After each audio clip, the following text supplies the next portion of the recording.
Welcome to the Axel Springer's Pioneers Talk. It's our great pleasure to have you, for everybody to be joining into our discussion.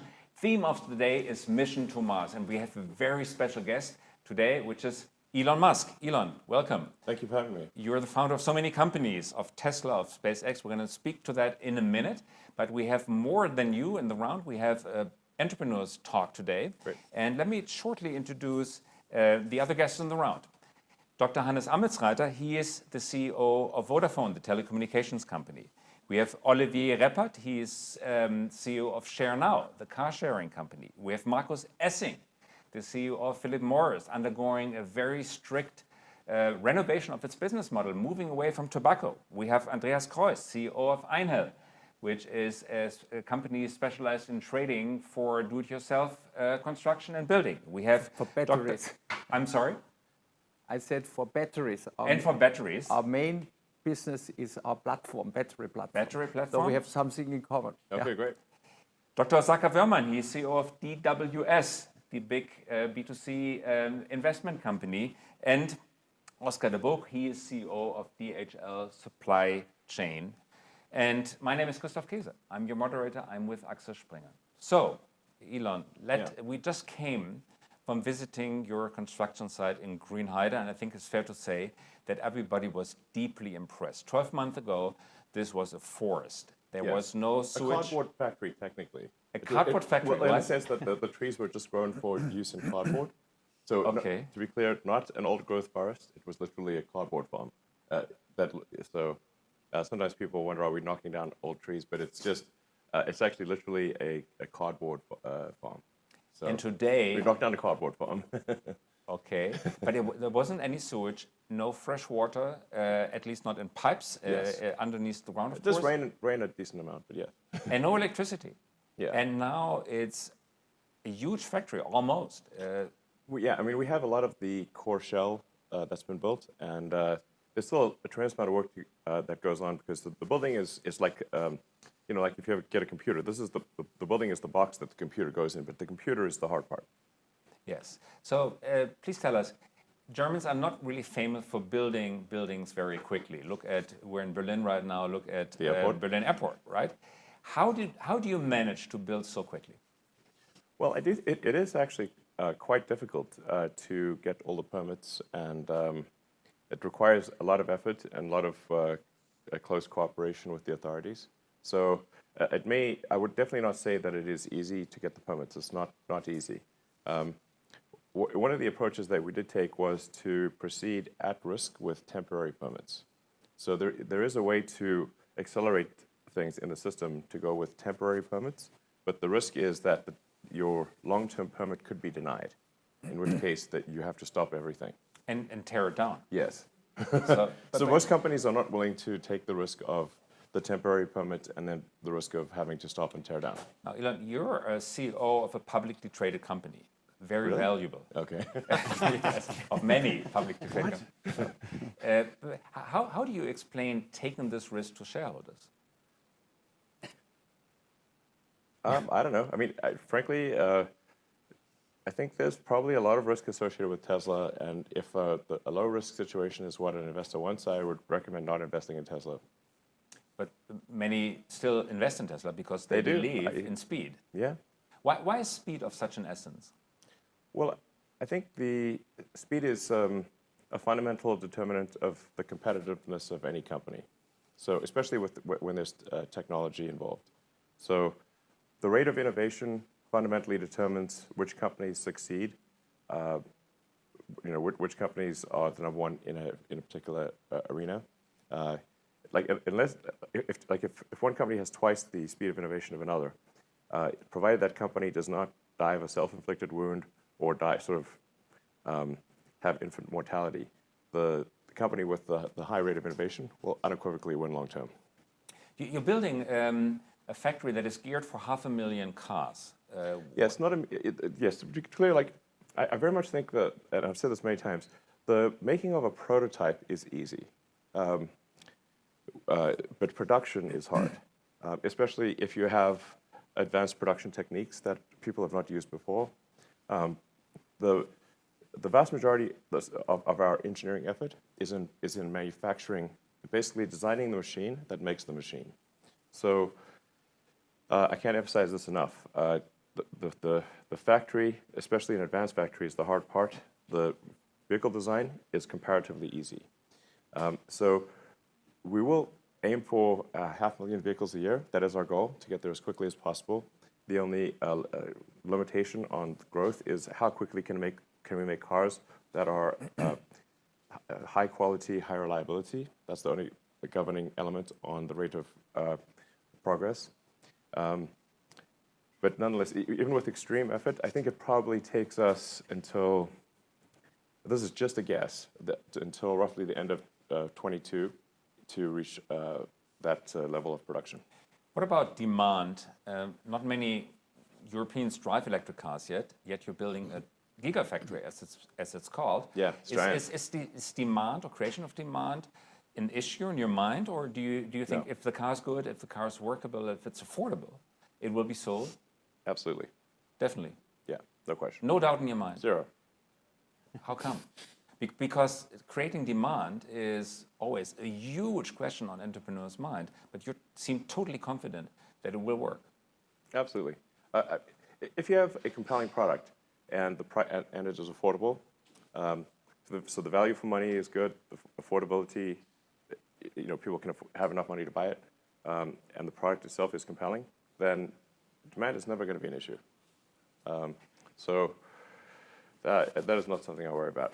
I do worry about making sure that we can achieve affordability thresholds, because even if you make the value for money infinite, if people do not have enough money to buy it, they still can't. Then it's just frustrating for people. They see this great product, too expensive, can't buy it. So making the car affordable is, and while continuing to improve the capabilities and quality of the product, that is the hardest problem.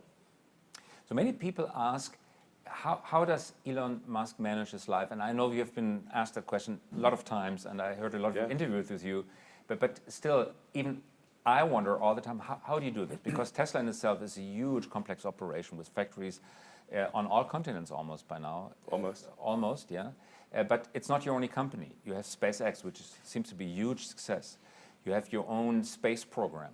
You're talking about mission to Mars. You have Neuralink connecting computers to brains. Neuralink's a small company.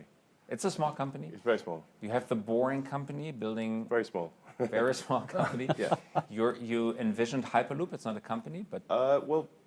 Boring Company can do the Hyperloop. Boring Company can do the Hyperloop? Yeah. I mean, a Hyperloop is essentially just a fast-moving electric car in a vacuum tube. Okay. Yeah. You have Starlink bringing fast-speed internet to almost every square meter on Earth. Starlink's going to be great. It's going to be great, but how? It's part of SpaceX. And it's part of SpaceX? Yes. How do you manage to dive so deeply into so many different engineering challenges?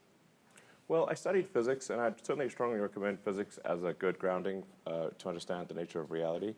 I mean, physics is fundamentally just understanding how does the universe actually work. And then that's a good foundation for then a variety of engineering disciplines. And I think also the analytical principles, the sort of analytical constructs used in physics apply to basically anything. Physics developed all these ways of thinking, like first principles thinking, thinking about things in the limit of high and low, testing your hypothesis. It's the scientific principle essentially. These things are incredibly helpful in all arenas. It's just most people tend to think by analogy or by comparison with something that already exists, and this is a sort of a mental shortcut that requires less brain strain, but it does not. It's hard to get fundamental insights unless you think about things from a first principle standpoint. And the first principle standpoint is kind of deductive thinking that almost has the force of a natural law, of a physical law of making things happen because they need to happen. No, first principles thinking is just saying, okay, what are the most fundamental truths that we know about any given situation? Like the things that at a very granular level, the sort of simplest building blocks that we're most convinced are true. And then you reason up from those fundamental axioms. And then it's just sort of cogent thinking would be another way to refer to it as. Say, like, are these axioms believed to be the most believed to be true? Are they the most relevant? Do they necessarily lead to a conclusion? What is the probability associated with that conclusion? Because reality is really probability. It's not deterministic. It's not one or the other. When did you have the personal epiphany, understanding that this rule that comes from physics applies to the business world? I think it applies to everything, but I don't know. I think probably 95 or 94, something like that. While swimming, while jogging, under the shower, when did it hit you? Was it a process or a moment? I don't know, I was thinking about the internet, and this is the early days, and like, what is the internet fundamentally? It's not like a place you get email or post pictures or something. Really, the internet is like a nervous system for humanity, whereas previously communication was more like osmosis. In order for information to travel, somebody would have to call someone with a phone or write them a letter, and then that letter would be carried by another person by a series of people to the destination. Now, communication can happen instantly from any place in the world to anyone else, and does not need a human to carry it.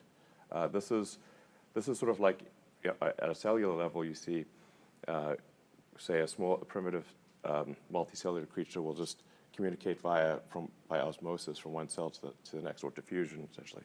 So, but once you have a more sophisticated organism, you have a nervous system. The speed at which information can travel is much faster, and the accessibility of information is fundamentally different. If you want, now with the internet, you could be in the middle of the Amazon jungle with the internet, with a satellite connection, and you have access to all the world's information. Whereas previously, even if you lived in the Library of Congress in the US, where the most books are, you still would only have access to a fraction of the world's information. This is basically humanity becoming a superorganism to a degree that's not possible unless you have sort of essentially instant light-speed communication from anywhere to anywhere, as opposed to osmosis, diffusion. Thus, humanity transforming into something like a bioorganism, or at least behaving to More the same so, rules. like the speed of information flow, and just, in fact, even not just speed, but qualitatively, the access to information was so limited before. I mean, now technically, you could teach yourself anything. Previously, say, universities had somewhat of a monopoly on higher education, but now MIT has all of their lectures online. You can buy all of the textbooks. You can do the tests online. You can learn anything you want. Almost, I'm not sure what you couldn't learn online. But you can learn right now online for free more than someone who did a doctorate could do before. Very impressive. This is just, yeah. So, I mean, what is the purpose of universities at this point? I think it's mostly just to hang out with peers. Okay. Have some fun and talk to friends. And hanging out with peers. It's not for information. Good point. Hanging out with peers, this is exactly what we're doing Yeah, here. exactly. So let's open up the round, and please shoot questions. This is supposed to be an open dialogue. Who wants to begin? Yeah, Hannes. for sure. So again, what Christoph said already, we were deeply impressed by what we saw with the Gigafactory. It's fantastic to see that. One question which I find very interesting, since we are in the business of connectivity, and I once heard you saying that connected cars, autonomous driving, what infrastructure do you need? And your answer, I think it was like, we take what we get, which is a bit disappointing for us because we have such great 4G, 5G, and want to hear that it needs to be connected. Sure. What is your perspective on connectivity, bandwidth you need for the car, for the future? And then another question to it, how do you stay ahead because I think you were the first one to understand that electromobility could be big and will be big, and it's the right way, it's good efficiency. How do you stay ahead of the others? Because now everybody's coming in. I think the biggest stimulus of electromobility is coming from competition, because they all move in. That means you're the original, you are ahead. How do you stay ahead with battery and with concepts, software platform? Sure. Well, our cars have been connected almost from the beginning, from the early roadsters. We put cell modem even in the early roadsters, our very first cars. I bought the first one in Austria. Okay, great, thanks. So we started off, I think it was 2G at the time or something, and now our cars are about to transition to 5G and everything. So it's important to have a connected car so you can update the software and you can do remote analysis.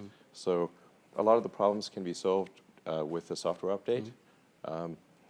I mean, our car is extremely adaptable. It's basically like a computer on wheels, and so that this means like less time that people have to go to a service center, and also the car can diagnose its problems, tell the service center ahead of time.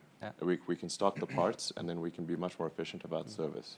And you can also watch any TV on the car. So it has high-speed data connectivity. You can watch really any show you want on the car. Is it a specific entertainment platform, or you just take anything out of the internet? No, we just worked with Netflix and Disney and everyone else, and just made it available. There's also a web browser, so you can technically watch anything that's on the internet as well. And it also has video games. I think entertainment is going to become extremely important, especially as we move to fully autonomous cars. If the car is driving itself, then what are you going to do while you're driving? Probably you want entertainment, maybe some productivity stuff. And the autonomous driving you just do with some sensors, LiDAR, radar, etc. This, or do you need more? We believe just cameras are the way to go. We don't use LiDAR at all. The entire road network is designed for passive optical, essentially vision. So in order to make a car drive properly, you have to solve vision. And at the point at which you solve vision, you really don't need any other instruments. Like a careful human driver, can drive with an extremely good track record. And unlike a computer, unlike a human, the computer does not get tired. It has 360-degree surround cameras. It's got 3 cameras pointing forward. So it's like being able to see with the eyes in the back of your head, basically. So it's really, vision is the way to go. There's some value to active optical for a wavelength that's occlusion penetrating, so it can see through fog or rain or dust. But it has to be high resolution, such that you can rely on, like for example, for radar at roughly 4 millimeter wavelength. This is good for occlusion penetration, but it needs to have enough resolution to know that you're braking for a real object and not just a bridge or a manhole cover or something like that. How do you stay ahead? Yeah, sure. No, let's go ahead. Last question, and then we move on to Olivier. No, maybe just finish the last question that they asked. How do you stay ahead? How do you keep I don't know if we'll stay ahead. Maybe we won't stay ahead. I just think about how we can improve the experience for the owner of the car. How can we make it the most fun, the most functional? What can we do to have them love the product as much as possible? And if somebody else makes a better product, then more power to them. Then I guess we should lose. Good Yes, answer. Please, Olivier. We at Chernan, we really believe that we can improve the quality of life in the cities, and we love cars, really. We really love cars, but we also believe car sharing is something who makes the usage of car much more efficient, for sure. And also, it makes really affordable. Even a very expensive car, if you only have to pay it for a minute or minute base or hourly base, it's really, I would say, something you can do whatever money you have. What would be very interesting for us, because we always try to look into the future, also in our business, very important and to innovate what we do in the mobility area is how do you see mobility in 20 years, especially in urban areas? And maybe you have the one or other ideas who would also help us to further develop our product. Well, I think in 20 years, almost every car made will be fully autonomous. And almost every car made will be electric. This does not mean that the whole fleet will be electric or the whole fleet will be autonomous, because the annual production rate of new cars and trucks at full speed is around 100 million units a year. But there's 2 billion cars and trucks in active use, and that number is rising.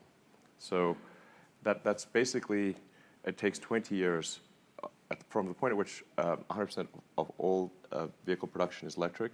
It's still 20 years from that point before the fleet is fully electric. So I think people sometimes, you know it of course, but sometimes people don't realize, like, you can't just, it's not like phones. You can't just replace all the cars and trucks overnight. No. Only the new vehicle production is only 5% the size of the fleet. And as it is right now, only a couple of percent of new car production is electric, and at least right now, no new car production is fully autonomous. But 20 years from now, probably essentially 100% electric, essentially 100% fully autonomous. And even in the urban area, where I would say the challenge is the highest concerning autonomous. No problem. No problem in 20 years. 20 years? My God, I hope civilization is around in 20 years. You know, I count that as a win. Yeah. Okay. Great. Yeah. Great. Thank you. Markus Essing. Yeah. Or Philip Morris. Eleanor, we have been formulating a quite, I think, ambitious, not very humble vision to lead the way into a smoke-free future, which is, I think, pretty bold. Your vision, I think, what I learned is goes also beyond electric cars. It considers the transition to renewable energy, which Yes. I find super inspiring and the most important thing to me, also to my kids. Yeah. What do you think is needed? On the one hand, do we look at the, let's say, green energy options that we know today, like sun and wind, and is it decentralized, or would you build such an inspiring plant as we have seen today in a place where there's a lot of sun or wind? Or do you even look at totally new energy sources that go beyond that? I mean, I feel quite comfortable in predicting that the vast majority of Earth's electricity generation will be solar and solar and wind, I should say. So wind has actually been, I've been surprised just how good wind has gotten. Wind power is extremely low cost. In fact, a lot of the best wind turbines are made in Germany. So the numbers are extremely good. That needs to be paired with large battery packs in order to buffer the wind power, because the wind speed changes, and sometimes it doesn't blow wind. But people want steady electricity. They don't want to just have electricity when the wind's blowing.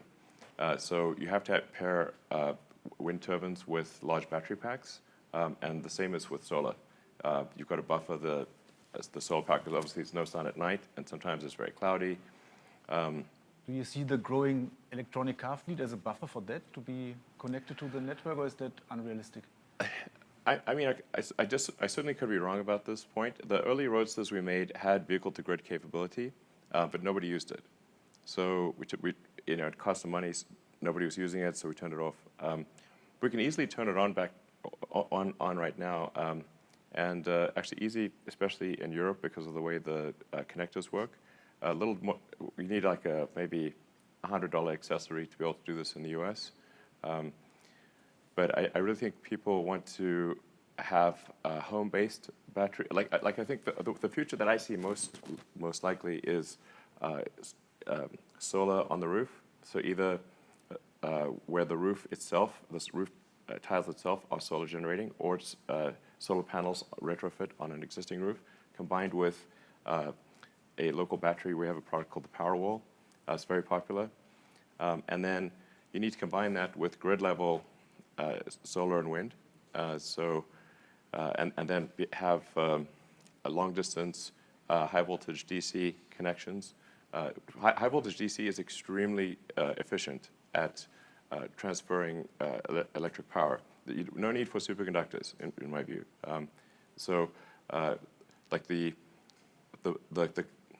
energy penalty for long-distance electricity transmission is I squared R. So it's the current squared times resistance. So if you just increase the voltage, you can have the current be low, and then your I squared R heating is low. So you have high voltage, low current. You can transfer a tremendous amount of electricity with almost no, very tiny losses. So now you still need to pair that. I think there's other sources like hydro, geothermal. I'm actually not against nuclear. I know that some people don't like nuclear, but I think actually nuclear in a situation where there's not natural disasters is actually fine. I don't think you want to have nuclear in a place that has lots of earthquakes or tsunamis or something like that, or big hurricanes with a name. But in places where natural disasters are not a concern, I think nuclear is very safe. Thank you very much. Mr. Kreis. Thank you. We are working in our company also on a battery platform, completely different. My vision is that we revolutionize the do-it-yourself market. I want to have a battery in every house with a garden that all the tools and all the garden equipment can be run on one platform. So one battery for all tools around the garden and in the house. Okay.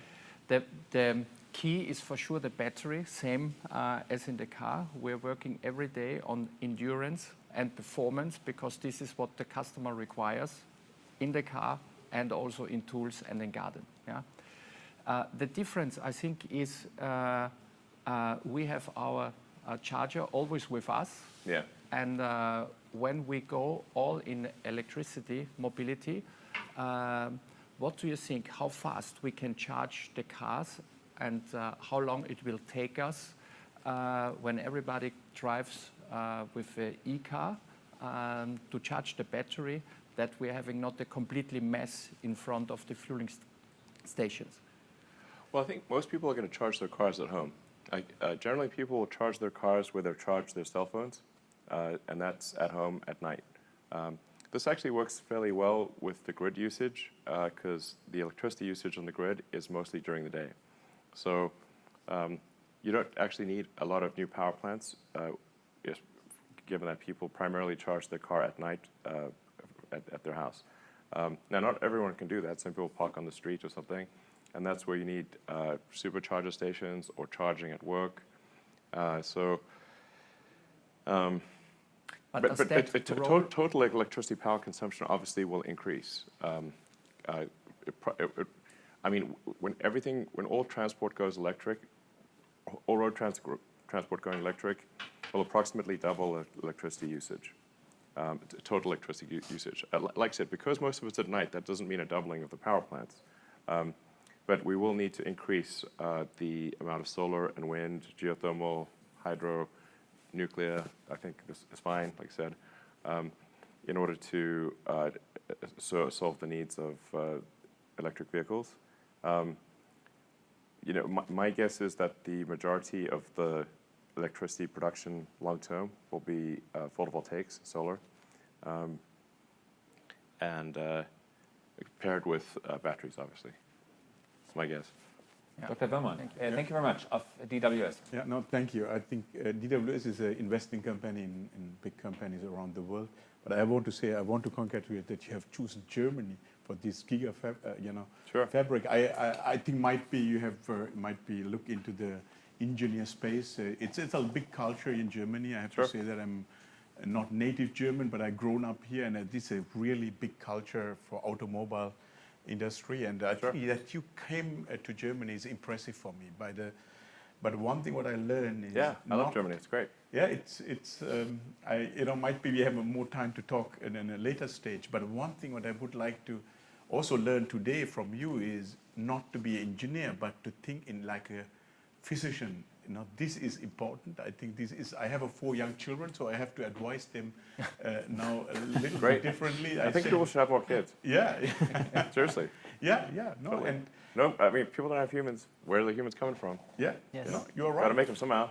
Yeah, you're right. It take a long time to boot up. Yeah, I have 4, but I have to be carefully. The cars are too small. But again, I want to say you have revolutionized and I think had a dedication for electric cars. What is your next big thing? In your mind, you called many companies you are owning. What is you say this is a disruption you have in mind? Might be you don't want to talk today, but it might be interesting. I mean, first of all, my goal is not disruption for the sake of disruption. Yeah?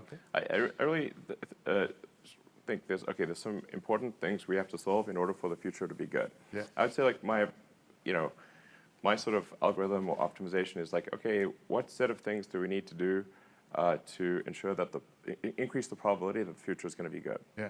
And so if we have to solve sustainable energy, this is tautological. If we do not solve sustainable energy, then we have unsustainable energy. Then it's just a matter of time before before civilization collapses. We must, but even if there was not an environmental issue, since the availability of oil is limited, this is not something we can sustain long term. Yeah.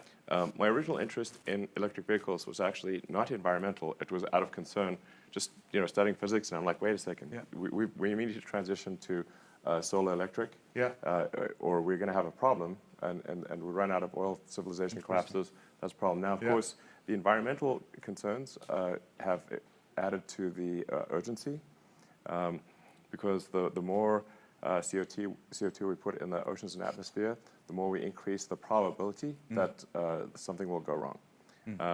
Like I said, like things are much more probability as opposed to certainty. But I think it's an unwise experiment to dramatically increase the CO2 in the atmosphere and oceans. Given that we know we need to transition anyway because we'll run out of oil. So why run that experiment? It's not. It doesn't make any sense. Okay. We know we have to transition to a sustainable energy economy. Then let's just get on with it. Let's just get on with it and not run the crazy experiment and see what happens if the atmosphere has 2,000 ppm. CO2. This is crazy. Okay. Great. And thank you. Question. Okay. Thank you very much. And Mr. Bob. Yeah, it's nicely related to the point you were just mentioning. So, so I run DHL and DHL supply chain in there, and we have quite some ambitious plans towards zero emission and optimizing the supply chain of our customers to get to that. But one of the things we obviously always face is that we also run an airline. And that's actually the biggest ambition on how do we get that carbon neutral. So I'm curious to pick your brain on that one. Well, actually, I'm just curious, how many aircraft do you have? Many. A lot. Okay. So aircraft will certainly go electric. The energy density requirement to have aircraft with the reasonable range is much greater than for cars or ships. So my back-of-the-envelope calculations suggest that you need about 400 watt-hours per kilogram to have aircraft with a decent range. This is with a range where it's comfortably over 1,000 kilometers, including some reserves and emergency power and that kind of thing.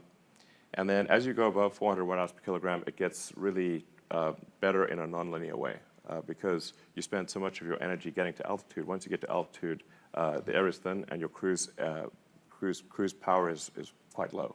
Yeah. So once you get, if you go to like 450 watt-hours per kilogram, even though it's, let's say, 460 or 480 watt-hours per kilogram, you will double the range. So even like a 20% increase, let's say, in energy density will double the range to at least 2,000 kilometers, if not more. So, and we're getting there progressively with improvements in the energy density almost every year. So this is just watt-hours per kilogram. And a lot of the improvements in energy density actually also improve the cost because you need less material because you're able to put more energy in the same amount of material, which means less material per unit of energy. Where we are right now is a little over 300 watt-hours per kilogram, and some of the very expensive cells can do over 400 watt-hours per kilogram. But the high-volume cells, I think, will start to approach 400 watt-hours a kilogram as well. So I would expect to see a significant transition to electric aircraft, starting initially with propeller planes because they're generally more efficient per kilometer than jets, and then turboprops, and then commercial airliners and that kind of thing. That transition probably happens, I think, reasonably soon. Within the next 5 years, we should start to see electric jets. Okay. It's fascinating. Wow. Thank you. Our time is almost over. Let me just finish off with just a couple of very, very short questions and very short answers. Do you still plan to go to Mars personally? I would like to go to Mars. The reason for SpaceX is not, if I go to Mars, that's nice to have, but what is important is that we establish a self-sustaining city on Mars. This is important for the long-term future of humanity or consciousness as we know it. So it's less about a few people to Mars, but more about creating a self-sustaining city on Mars and humanity becoming a spacefaring civilization, which I think is incredibly inspiring for the future. Mm-hmm. Thank you. And very last question. You said you like Germany. For what reasons do you like Germany? I don't know. I've always had a good time when I come here. You studied in Munich a semester. No, I studied German for a semester actually in Canada, oddly enough.